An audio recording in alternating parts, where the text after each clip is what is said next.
तर नमस्कार मित्रांनो, कोकोनटेड रेसिपी बाय विशाखा या आपल्या यूट्यूब चॅनलमध्ये तुमचं स्वागत आहे। आज मी तुमच्यासाठी एक नवीन रेसिपी घेऊन आले, ती म्हणजे शेगलाच्या पानांपासून चटणी कशी बनवतात ते आज तुमका दाखवतले। तर ही चटणी बघूसाठी व्हिडिओ स्किप न करता शेवटपर्यंत नक्की बघा। आणि ह्या चॅनलवर तुम्ही नवीन असाल तर चॅनलला लाईक करा, सबस्क्राईब करा आणि व्हिडिओ जास्तीत जास्त लोकांपर्यंत शेअर करा। तर चला रेसिपी सुरुवात करूया। होय बघा, मी शेगलाची भाजी घेऊन इलय। आता ही शेगलाची भाजी साफ करून घेऊया। अशी शेगलाच्या भाजीची एक एक पानं काढून घ्यायची, म्हणजे देठ येत नाही।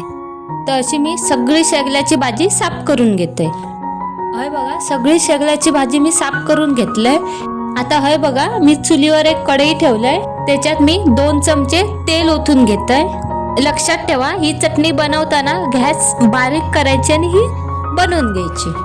होय, तेल चांगला गरम झाला। आता त्याच्यात मी 2 चमचे चण्याची डाळ टाकते, 2 चमचे उडदाची डाळ आणि अर्धा चमचा जिरे। ही डाळ अर्धा मिनिट भर परतून घ्यायची।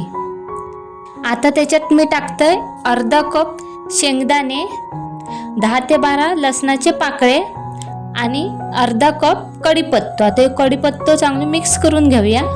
आता ह्याच्यात टाकते मी पाव कप ओला खोबरा, तुम्ही सुका खोबरा टाकला तरी चालेल। आता मी त्याच्यात टाकते 2 मोठे चमचे तीळ आणि चवीनुसार मीठ। तीळ तुमच्या आवडीनुसार कमी जास्त पण करू शकतास। आता ह्या परत एकदा मिक्स करून घ्यायचा। आता ह्याच्यात मी टाकते शेगलाची पानं। ही मी शेगलाची पानं धुवून घेतलेलं आहे। ही मी 1.5 कप शेगलाची पानं घेतले। आता ही चांगली मिक्स करून घेऊया पानं। ही पानं जशी मिक्स करतलो ना तसे एका पाणी सुटतला।